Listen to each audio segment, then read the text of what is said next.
Сделать УЗИ, пройти лабораторную диагностику, осмотр у гинеколога и терапевта. Главная задача медосмотров как раз найти начальные признаки заболеваний или отклонений. Чтобы сдать анализы и пройти обследование, не обязательно иметь какие-либо жалобы.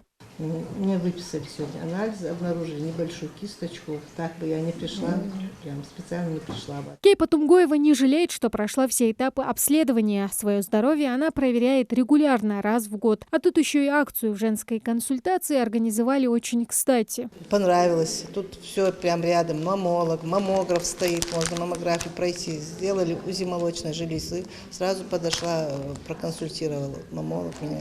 УЗИ малого таза делала.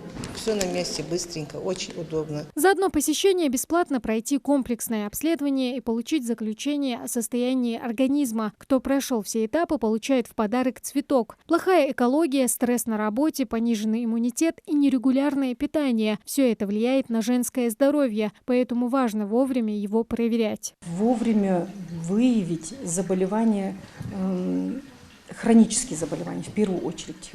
На те, которые женщина в обычной жизни она просто не замечает, не обращает внимания, ей некогда бывает, у нее нет времени ходить, например, по врачам. Онконастороженность.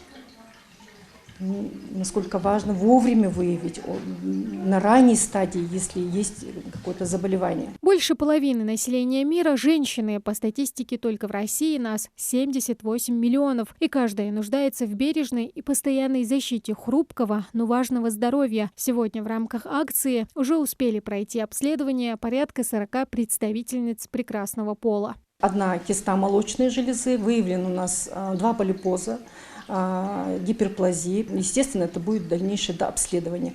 Но тут же у нас и принимал онколог-маммолог. Она дала тоже свои рекомендации.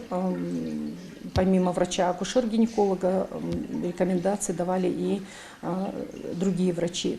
Были направлены, также отсюда уже были направлены уже к эндокринологу, сосудистому хирургу, эндокринологу были направлены, потому что женщине надо было дообследовать для дальнейшего, соответственно, лечения. Практика показывает, профилактика – лучшее лекарство, которое предотвращает риск развития серьезных заболеваний. Тамара Хшагульгова, Сулейман Костоев, Магаз 24.